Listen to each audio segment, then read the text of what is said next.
Hey, how's it going, everyone? What's up, and welcome back to another Gotham review.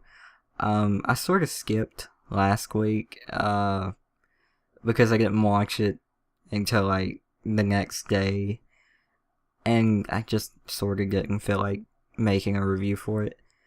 Even though it was still a very good episode, just like this one, just didn't feel like it. But anyways, I'm uploading this one the next day. I feel like with these reviews, I've been stressing myself too much with uploading them at the same night. And I feel like that's unnecessary. So from now on, I'll be uploading all the reviews the day after. Like Gotham will be uploaded on Tuesday.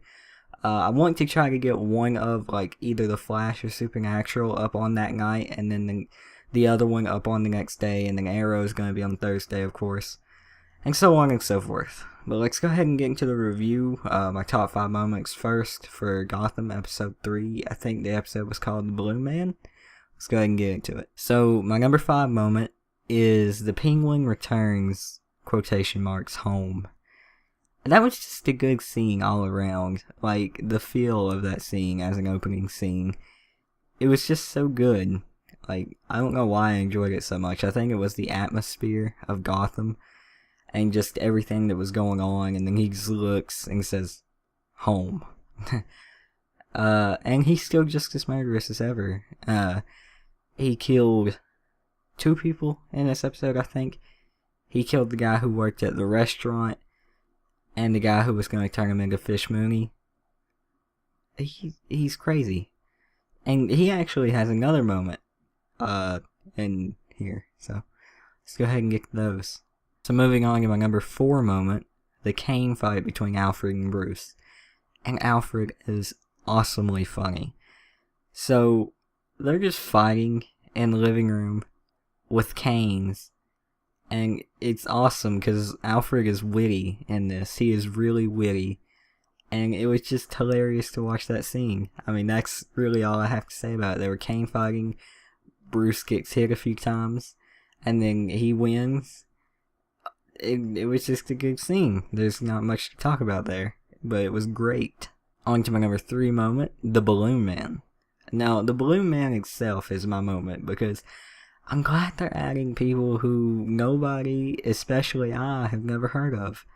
And it's just awesome. I mean, I don't even know if he is a comic book character. I looked him up earlier and I got like one result for like Earth 1 or 2 or 3 or something. And it was just, I don't know. I don't know. That's what I'm loving. I don't know if it's a real character or a character that's just not known whatsoever. I'm really enjoying it. I mean, it's nice not to see the same people that you always see. And I know I'm kind of going back on that when you see Don Falcone. I don't know if it's Don Falcone that you always see. And the Penguin and Two-Face is coming and stuff. But, like, the people from last episode, the Kid Snatchers, and then the Balloon Man, it's just so nice that they're adding fresh faces, even though they're only around for like 1 episode. It's kind of like Arrow in that sense. The little villains are just there for like 1 episode. You know, they're like kind of the filler villains, but it's still a nice addition. So on to my number 2 moment. Again, this moment doesn't have much to talk about, except it was really funny, like the cane fight.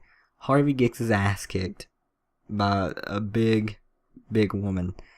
And it was funny because of like the noises he was making during it. Like, Jim, help, or whatever, when he got thrown over the couch and she picked up the TV. It was just the moment. I don't know. It's one of those moments that's like, he made noises, it made me laugh because I'm dumb. And I enjoyed it. On to my number 1 moment, evil at your doorstep. When this moment come, I knew that it was either going to be Barbs opening the door and getting shot, or it was going to be someone really bad at the door. And I was right. On the bad. Penguin shows up at Jim Gordon's door. And I'm just like, well, fuck. I actually cannot wait to see where this goes. It's so weird, but it's so good at the same time. But yeah, there's really not much to talk about that. It can go in so many different directions, and I like how the penguin actually has his limp, like I was talking about in the first episode review. And yeah, it's just gonna be really scary. This has been a pretty bad review. I've been mumbling, but hey, I'm trying. Anyways, let's go ahead and move on to the review portion of the episode. I thought the episode was kinda solid. I mean, it was a little bit kind of slow at some points. Really only at one point. God dang it, rain on this tin roof. I hate you. I hope you don't affect the sound in any way. Anyways, back to the episode. Yeah, I really think this is a 7 out of 10 episode. Even though I like that they're not using known villains, they could have done a little bit better with the villain. But yeah, it feels like sort of just a filler episode. Really had no point behind it except to push that the penguin is back and he's going to be a big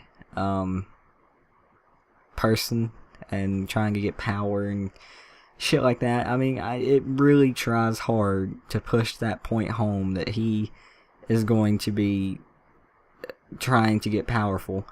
And it also focuses a little bit on Fish Mooney and Don Falcone's kind of like subtle rivalry. And also on Babs and her pot smoking, which I found really interesting. But yeah, this is a 7 out of 10 episode. Hope you guys enjoyed the review. Tune in tomorrow, or later tonight actually, probably, for the whichever episode comes on first, Flash or Supernatural, whichever one comes on first, I'll probably get a review for that first and put it up tonight. And then whichever one doesn't come on first goes up tomorrow. So yeah, next 3 days should have reviews up. So yeah, hope you guys enjoyed the review. Please like, comment, and subscribe. Let me know what you thought about the episode down in the description below. And I will see you guys on the next one. Peace.